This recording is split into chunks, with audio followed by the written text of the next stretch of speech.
In light of Halloween, we kind of have some Norman Batesy, what the fuck's her name, Mother Voorhees stories. So we got a couple of really awful moms. Okay, California mom who hosted wild sex and alcohol parties for 15-year-old son and friends in her $4.7 million Los Gatos home was a social media pro who used the nun moniker and lured girls with Tiffany jewelry and roses and coached the kids on lying. Ugh, get off social media. Fucking degeneracy in this. Ugh. The California mom accused of hosting wild alcohol-fueled sex parties for her 15-year-old son. 15-year-old son, huh? That loser can't get his own fucking coos? Like, what the fuck?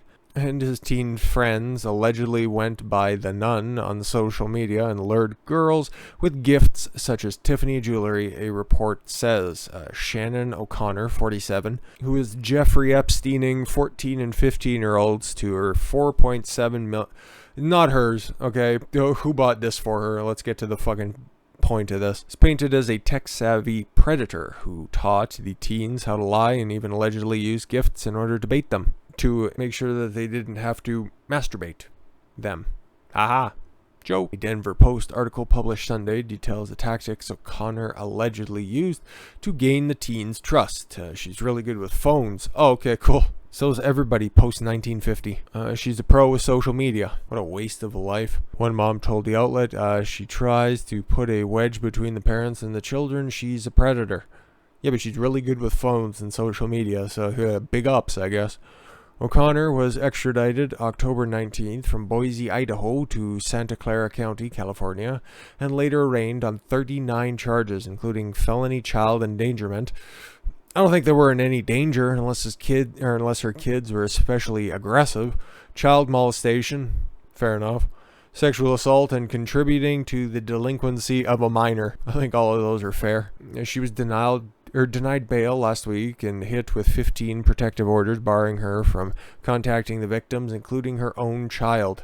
Yeah, I bet your son was probably like, Mom, where'd you leave the phone? We need to make some phone calls. That's 4.7 million. Yeah, it's kind of nice. I guess maybe the land is pretty nice. Connor, a mother of two, allegedly organized at least a half-dozen large parties and a smattering of smaller gatherings at her home in Los Gatos, but also in Santa Cruz and Lake Tahoe, okay, when prosecutors said she would ply 14 and 15-year-olds with vodka, hand out condoms, at least she was being responsible, encourage minors to have sex, and even watch and laugh with some of the teenagers in the sex acts. Let's sit in the corner of a dark room with a cigarette and fucking crack one-liners, like, okay. Some of which were said to be non-consensual. Oh yeah, after the fact, okay, after they got home and the Tiffany box was empty. Mother in Boise, Idaho, told the Post she became acquainted with O'Connor.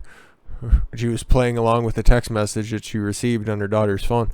After learning she planned to relocate to the state, the mom, whose identity was not disclosed, said that when her daughter began dating O'Connor's son, she overlooked red flags of their relationship, including the fact that O'Connor pampered the teenage girl with a dozen roses and a $200 Tiffany necklaces. I gotta press X to doubt.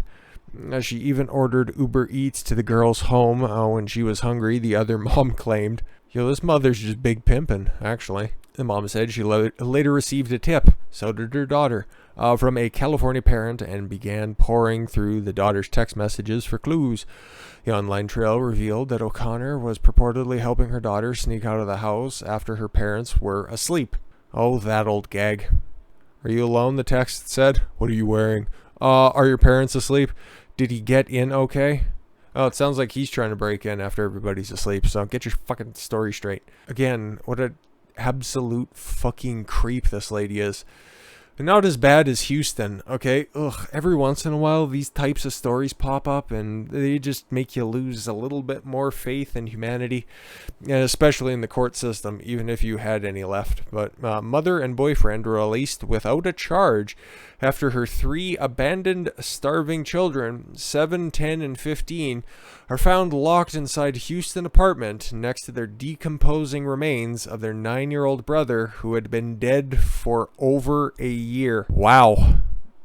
Okay, I've read this a couple of times and it still really hasn't even sunk in. Oh my god, that is top tier here just, I don't even I don't know. The mother and her boyfriend were questioned and released without any of the charges after the woman's 3 starving children, ages 7, 10, and 15, were found living alone in an apartment in deplorable conditions, along with the decomposing remains of the 9-year-old brother, who police say had been dead for a year. Siblings and skeletal remains were found at 3535 Green Crest near Atticus, Colladine, and West Park at Holloway in Houston, Texas, around 4:30 p.m.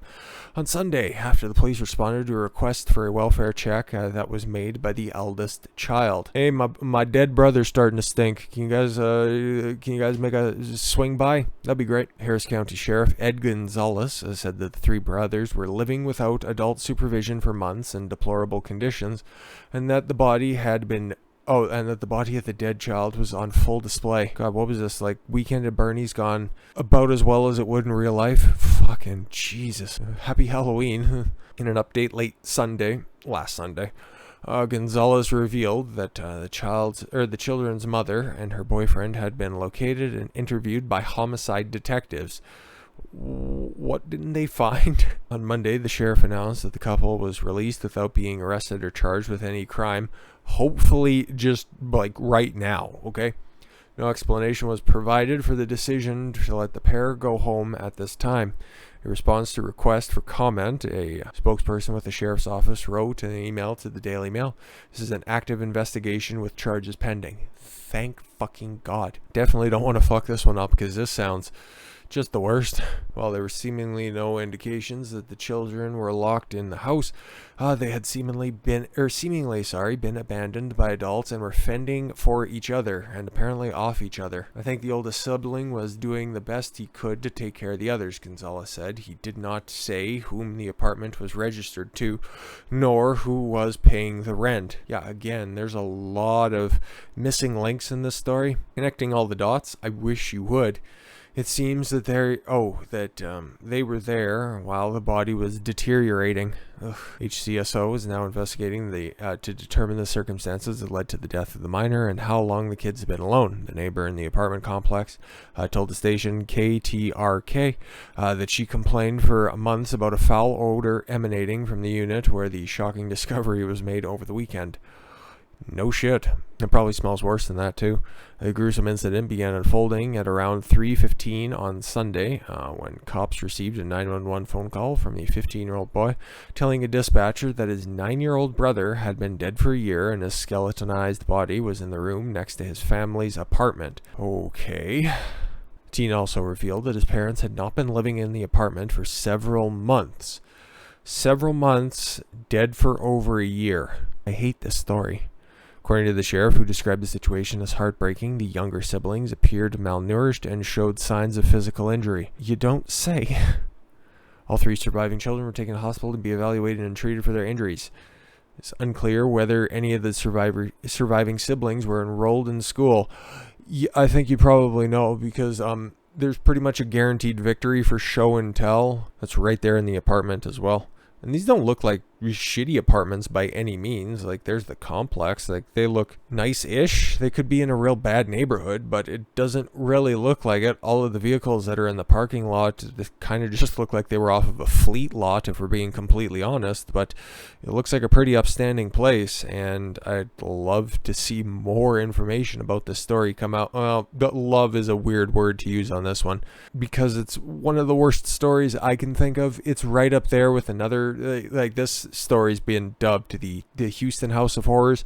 It's right up there with, I think it was the Cleveland, the Amanda Knox one, where 3 girls were snatched up and kept in, I forget his name's basement for years and years and years on end. But this one's within a family. Oh, God. I don't know. Clearly we're missing a lot of details, and I don't want to jump to any conclusions, but I think you can kind of start to draw some reasonable conclusions based on what we know. Oh, but now we got to talk about some more scary things affecting more people's children than just, unfortunately, these 4 boys that are going to be fucked for life, especially one of them. He doesn't really have much of a say in the matter. But with that said, thank you all very much for the gift of your time. I've been Don Consuelo. I want you to follow your gut and get after it. Take care, everyone.